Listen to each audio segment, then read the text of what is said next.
The ratings and viewership information is in for Wednesday's episode of AEW Dynamite, and it doesn't paint pretty viewing for Tony Khan's promotion, as the show delivered the lowest viewership number ever for a show that aired on Wednesday. We'll let you know the details on that, plus big news on Brock Lesnar's impending WWE future, as he reportedly is scheduled for tonight's episode of WWE SmackDown from Chicago, Illinois. Plus, Wade Barrett has responded to claims that Nikki Bella made that he avoided her at WWE Raw over comments made at WWE Clash in Paris. All of this and more in today's news update.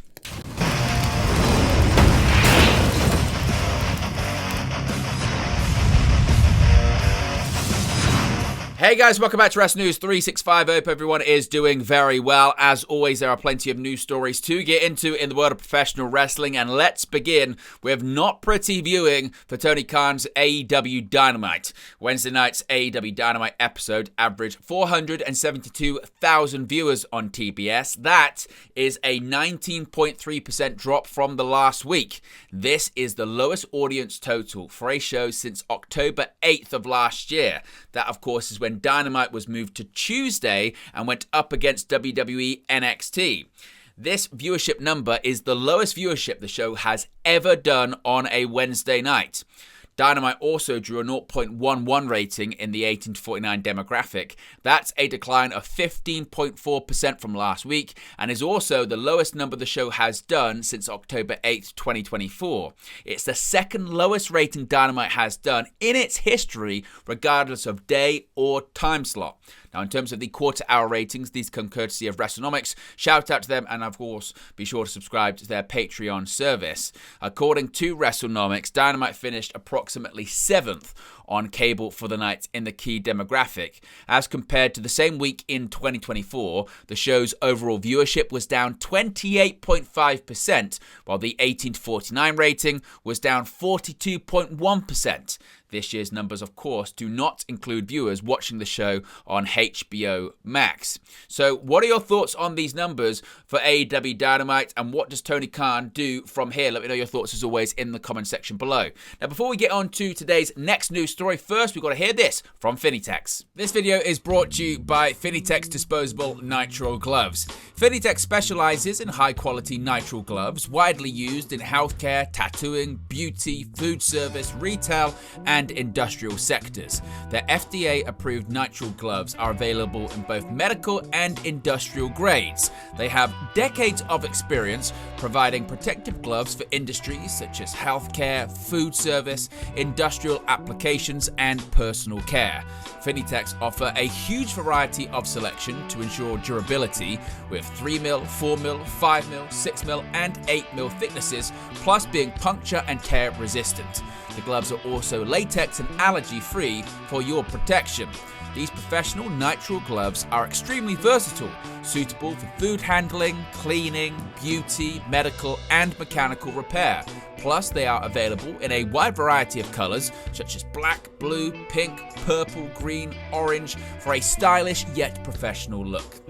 For a limited time only, new and existing customers can get a discount when you order at www.titansmedicare.com this week. You can use the code FD15 for 15% off your order. There is also free shipping for new customers when you use the code FREE01. Existing customers also get free shipping on orders over $49.99. Scan the QR code on the sidebar, click the link in the video description, or the pinned comment in the comment section below. Don't miss out on these great limited time offers on Finitex's disposable nitrile gloves at www.titansmedicare.com today.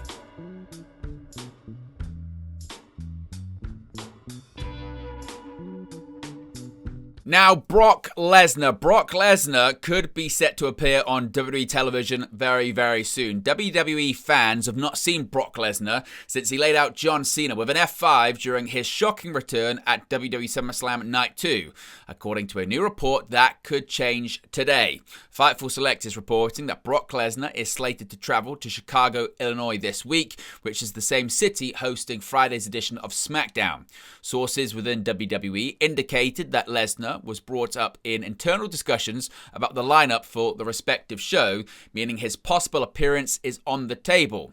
Last week, SmackDown General Manager Nick Aldis began telling Cena that he had heard from Lesnar, but before Aldis could elaborate as to what he said, Cena was knocked down by Logan Paul. The Beast is set to be on track for a singles match against John Cena at WWE WrestlePalooza on September 20th. En route to it, Lesnar is advertised for the September 12th and 19th episodes of SmackDown, which emanate from Norfolk, Virginia and Toledo, Ohio, respectively. Cena, on the other hand, will reportedly soon move away from SmackDown, as tonight's edition is expected to be his last ever appearance on the brand.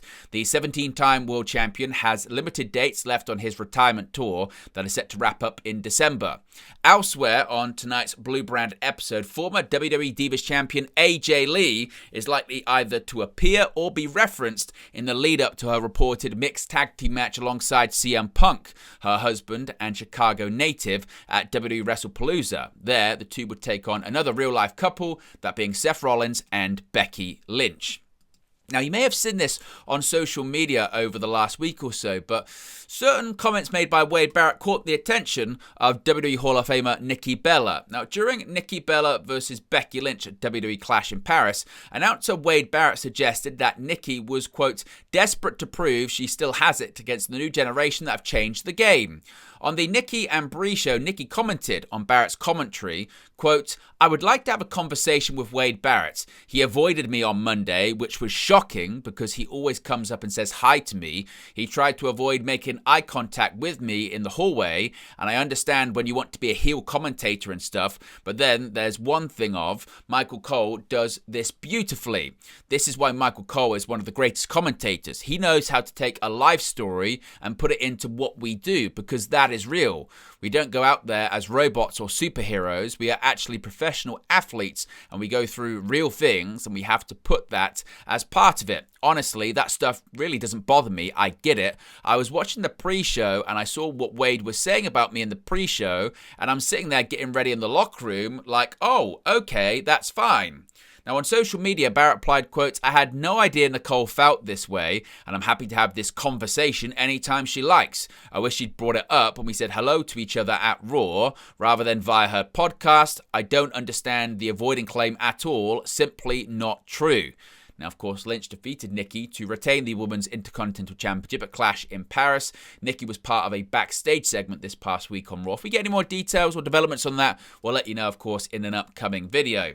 Athena is still the Ring of Honor Women's World Champion, and she's been it for 1,000 days. The forever reign continues for Athena. Athena has officially hit 1,000 days as Ring of Honor Women's World Champion. She won the title at ROH Final Battle 2022 on December 10th, 2022, by defeating Mercedes Martinez. She has made 31 successful title defenses during her reign as champion. She has defeated the likes of Billy Starks, Mina Shirakawa, Nyla Rose, Tekla, Alex Windsor, Thunder Rosa, Willow Nightingale, and more during her forever reign.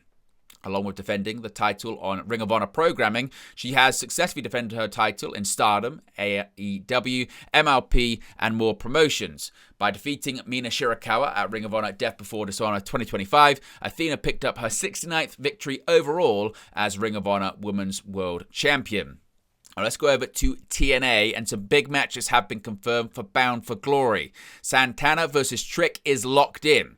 Starting the live edition of TNA Impact in Minneapolis, Minnesota, was TNA Director of Authority Santino Marella. He came out to finish the announcement from last week about the TNA World Title match at Bound for Glory. He made it official on October 12th. Trick Williams is going to defend his TNA World Championship against Mike Santana at the pay-per-view. Coming out to the ring was Santana. He stated that he is going to bring the title home. He added that if Williams is not going to show back up in TNA until Bound for Glory, then he'll make his way over to NXT to drag Williams around. In addition to that, we know what's going to be happening for the Knockouts Championship at Bound for Glory 2. Indy Hartwell is coming for gold at the upcoming pay-per-view. The live edition of TNA Impact on September 4th featured a three-way match to determine who will be challenging for the Knockouts World title at Bound for Glory on October 12th. The competitors in the match were Indy Hartwell, Jody Threat, and Danny Luna. Threat was originally crowned the number one contender because she won a battle royal via disqualification. The reason she won via DQ DQ is because Luna attacked Hartwell before going on to attack Threat. Circling back to the three-way match, Hartwell won by pinning Threat immediately after Luna jumped on top of Hartwell and began wailing on her. When Threat tried to stop her former partner, she was dropped to the mat. Now, Hartwell doesn't actually know who her opponent is going to be at Bound for Glory. That's because the Knockouts World Championship is going to be defended before then at Victory Road. At NXT Heatwave, there was a triple threat match for the TNA Knockouts World Championship featuring then-champion Jacy Jayne, Masha Slamovich, and Ash by Elegance. With an assist from the Elegance brand, Ash went on to capture the title. Her title win celebration was held on the live edition of TNA Impact last night. Interrupting the celebration was Masha Slamovich. She revealed that she spoke to TNA Director of Authority Santino Marella, and he made it official that she'll be challenging Ash for the bout at TNA Victory Road on September 26th. Slamovich then got in the ring and laid out M by Elegance and Heather. The faction eventually ganged up on Slamovich, but making the save was Xia Brookside and Li Ying Li. The Elegance brand ended up getting the better of them until the Inspiration made their way to the ring to help the babyfaces. The babyfaces in the ring grabbed a hold of the portrait that the personal concierge gifted Ash, and Slamovich broke it in half. Now, an update here on Tony D'Angelo, just what is going on with the former NXT North American champion. Well, it's now been over a month since WWE fans have seen Tony D'Angelo appear on NXT television, with the former North American champion seemingly killed off in a vignette at a restaurant on the July 29th episode of NXT. With little updates as to the status of the Don since then, WrestleVotes Radio is reporting that D'Angelo's name has been circulating within creative recently, with the 30-year-old expected to be main roster bound before the end of the year. Quote, sources indicate Tony D'Angelo's name has been circulating within creative recently, with some expecting him to debut on the main roster before year's end. Now, in regards to D'Angelo's mobster WWE character, it is expected that Tony D will retain the gimmick on the main roster, albeit with some minor alterations potentially being made. Quote, we're told his mobster-style gimmick is expected to remain at this time, that will likely be slightly refined before he hits either Raw or SmackDown. Now, according to WrestleVotes, many within WWE speak highly of D'Angelo's work ethic and personality behind the scenes. Quote, D'Angelo, a former NXT North American champion, is said to have a strong work ethic and standout personality traits that many within the company speak highly of. Of course, D'Angelo has been a part of NXT since 2021, with the Don winning the NXT North American Championship, NXT Heritage Cup, and NXT Tag Team Championships during his 4 years on the brand. And finally, several matches have been confirmed for next week's episode of TNA Impact.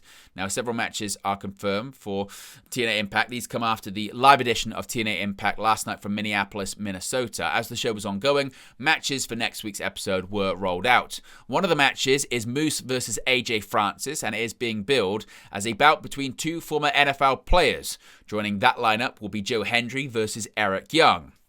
TNA has a set of television tapings on September 5th, and they will tape the final negotiation between Team 3D and TNA World Tag Team Champions the Hardys ahead of their title match at the Bound for Glory pay-per-view.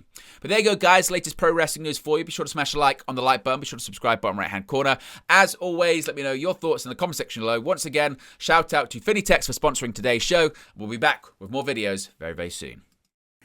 Hey guys, thank you for watching, listening, streaming, or however you come across this video today. Be sure to click on the video on the right there to watch our next video, or click the bottom there to subscribe, or the bottom right hand corner. Thank you very much, and I'll speak to you again very soon.